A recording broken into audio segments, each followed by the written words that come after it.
पीने के फायदे क्या है? कई बार तो सरकार बनाने और गिराने में भी इन्हीं बाबाओं का हाथ होता है। ये सारे बाबा खुद मर्सिडीज BMW में घूमते हैं और इनके भक्त कोई बसों में धक्के खाकर आ रहा है, कोई ट्रेनों में लटक के आ रहा है और इनमें से कई बाबा तो कैंसर जैसी गंभीर बीमारी भी ठीक करने का दावा करते हैं। धीरेन्द्र शास्त्री अपने पूर्व प्रवचनों में हनुमान जी को ही कॉल लगा देते थे। भगवान की एक्टिंग कर करके इन्होंने लाखों करोड़ों कमा लिए। आज हम हमारे इस वीडियो में इन फेक बाबाओं और इनके बिजनेस मॉडल को समझेंगे, कैसे ये गरीब जनता को लूटते हैं और अपनी जेबें भरते हैं। हमें आगे बढ़ने से पहले हम इन बाबाओं और इनके चमत्कारिक अवतारों को देख लेते हैं। तो ये वीडियो देखिए जिसमें कि धीरेन्द्र शास्त्री खुद हनुमान जी को अपने प्रवचन में कॉल लगा देते हैं। प्रणाम करता हूँ श्री चरणों में दास का श्री। ये ज्योति बच्ची आई हुई है आपके श्री चरणों में, ये पास होने की अर्जी लगी थी आपकी। और हैरानी की बात तो ये है कि इनके अंधभक्त इस बात को आसानी से मान लेते हैं कैसा पी रहे थे और धीरेन्द्र शास्त्री की इस बात को ब्लाइंडली फॉलो करते हैं। बाबा हनुमान जी की एक्टिंग करके अपने भक्तों को मिसगाइड कर रहा है और ये भक्त इसके दरबार में हर रोज आया करते हैं। दोस्तों इस वीडियो में ये लड़की कह रही है कि कैसे पहले आश्रम में आती है और फिर बाद में खुद ब खुद इसके अकाउंट में 18,000 रुपए ट्रांसफर हो जाते हैं। इसका मानना ये है कि ये पैसे इसे भगवान ने दिए हैं। दोस्तों आप सभी अनिरुद्धाचार्य जी को तो पहचानते ही होंगे कि कैसे ये अपने मिसलीडिंग भाषणों में से मीम्स में छाए रहते हैं और कई अंधभक्त तो इन्हें भगवान भी मानते हैं। तो इस वीडियो में देखिए कि पीने के फायदे क्या है? उस कैंसर जैसी बीमारी से कोई बचा सकता है तो गाय का मूत्र बचाता है। गोमूत्र कैसे कैंसर जैसी गंभीर बीमारियों को भी ठीक कर देता है, ये इनका दावा है। इन फेक बाबाओं के कारण लोगों का भगवान पर से विश्वास उठता जा रहा है और दूसरी तरफ ये लोग हैं जो कि इन बाबाओं को ही भगवान मान बैठे हैं। दोस्तों इन भक्तों का मानना है कि ये गॉडमैन्स इनकी गरीबी और इनके दुख दर्द सभी हर कर ले जाएंगे अगर वो हर रोज इन गॉडमैन्स के प्रवचन और दरबार में आया करेंगे। तो इसी अंधभक्ति के कारण कई सारे लोग बाबा बनने के चक्कर में अपनी पढ़ाई लिखाई सब छोड़ के फेक बिलीफ फैला के बाबा बनना चाहते हैं जिससे कि ये लाखों करोड़ों कमा पाए। दोस्तों ये फेक बाबाओं का कल्चर भारत में कई सालों पुराना है।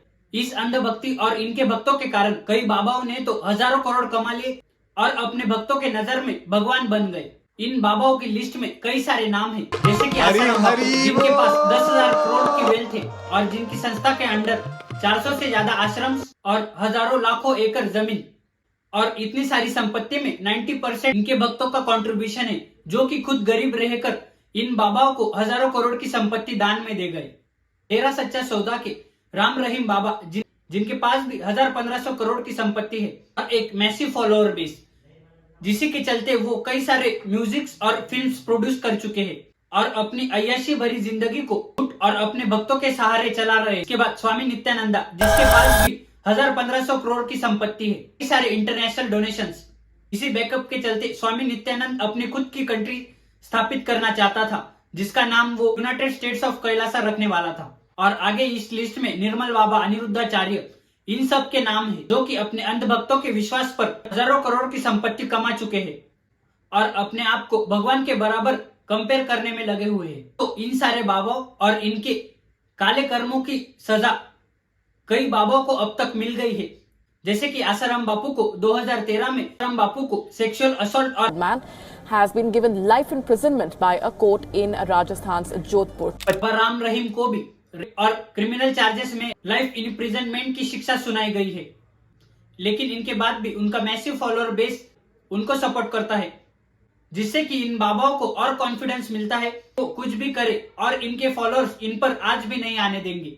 इसके बाद बजिंदर सिंह जो कि यीशु क्रिस्ट का प्रॉफिट होने का दावा करता है और इसके कार्यक्रमों में कई सारे फेक मिरेकल्स करता है और कई लोगों को क्रिश्चियनिटी में कन्वर्ट करने का जिम्मा इसने ले रखा था, लेकिन इसे भी चार्जेस में मोहाली कोर्ट ने लाइफ इम्प्रिजनमेंट की शिक्षा सुना दी।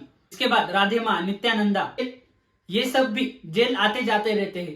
दोस्तों इन बाबाओं में से कई सारे बाबा तो जेल की सजा भुगत रहे हैं, लेकिन इसके बावजूद भी इनके हजारों करोड़ के बिजनेसेस के कारण इन्होंने इनकी अगली पीढ़ियों के लिए कई सारी वेल्थ बचा के रखी है, जिससे कि इनकी आने वाली पीढ़ियां उनके भक्तों के दम पर और लोगों को मिसलीड करके अपना पैसा बनाते रहे और इनकी गद्दी चलाते रहे। दोस्तों इन बाबाओं और इनके आश्रमों पर लाखों करोड़ों का दान आता है। दोस्तों इस दान में कैश, सोना चांदी, प्रॉपर्टी और लग्जरियस कार तक भी लोग डोनेट कर देते हैं इन बाबाओं की भक्ति में। इतने बड़े टर्नओवर के बावजूद भी सरकार इनसे टैक्स नहीं लेती और इन पर टैक्स फ्री ड्यूटीज लगा देती है। और दूसरी तरफ वो मिडिल क्लास आदमी जो कि साल के कुछ लाख कमाता है और हजारों का टैक्स भरता है, और दूसरी तरफ ये आश्रम्स जो कि हजारों करोड़ का टर्नओवर करते हैं और 1 रुपया भी टैक्स नहीं भरते। क्या इन आश्रम्स के द्वारा सरकार को भी फंडिंग मिलती है? लगता है ये एक चर्चा का विषय बन गया है। और क्या इन बाबाओं के पीछे सरकार का भी हाथ है? ऐसे एक फेक गवर्नमेंट्स क्राइम कर भी सरकार की नजरों से बच जाते हैं। क्या इसमें भी सरकार का ही हाथ है? क्या सरकार ऐसे कल्चर को और बढ़ावा देना चाहती है या फिर अपने वोट बैंक को इन बाबाओं द्वारा मिसलीड करना चाहती है?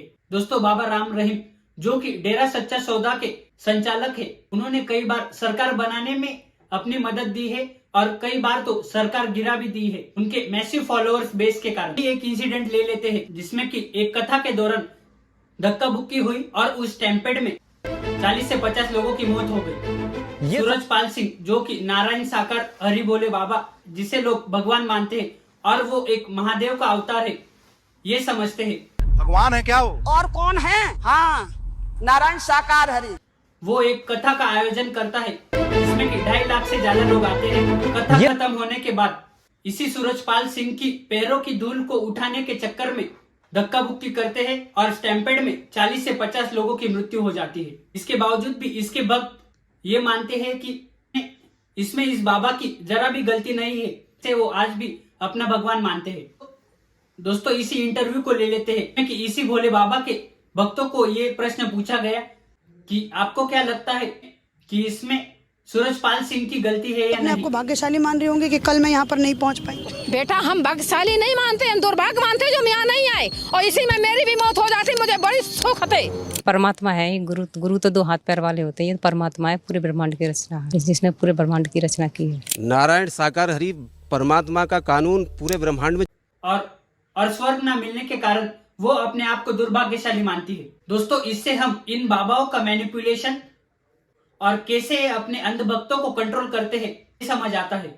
और दुख की बात तो ये है कि हमारे देश में इन फेक गवर्नमेंट्स का कल्चर लगातार बढ़ता जा रहा है और कई सारे लोगों को बाबा बनने की इच्छा जाग रही है और फिर गवर्नमेंट बनने के बाद उनका भी मैसिव फॉलोअर बेस होगा। इस मैनिपुलेशन का एक ही कारण है जो कि एजुकेशन। तो इन फेक गवर्नमेंट्स के फॉलोअर्स में एक पैटर्न नजर आता है कि ज्यादातर फॉलोअर्स एक लो इनकम अर्निंग इंडिविजुअल्स होते हैं जो कि पहले से ही दुख दर्द पीड़ा और गरीबी से जूझ रहे होते हैं और ज्यादा पढ़े लिखे ना होने के कारण इन बाबाओं के चंगुल में फंस जाते हैं और इनके मैनिपुलेशन का शिकार हो जाते हैं और इन बाबाओं के इशारों पर मरने के लिए भी तैयार हो जाते हैं।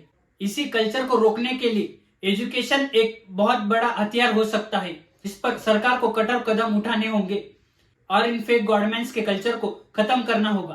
तो दिन प्रतिदिन ये गवर्नमेंट्स अपने फायदे के लिए इन भक्तों का इस्तेमाल करते रहेंगे। सभी फेक गवर्नमेंट्स नहीं है, बल्कि सारे ऐसे गुरु है जो कि सच में कथा और भगवान के गुण गाते हैं, अपनी भक्ति को पैसों से अलग मानते हैं। इसके पास न विद्या है, न कोई गुण है, न धन है को मिसलीड ना और करते न कोई सहारा देने वाला सही है। गाइडेंस देते हैं और कई लोगों को भगवान के विचारों से जोड़ने का काम करते हैं। उम्मीद करता हूँ कि आपको ये वीडियो इंफॉर्मेटिव लगा होगा। मिलते हैं अगली किसी वीडियो में, तब तक के लिए जय हिंद।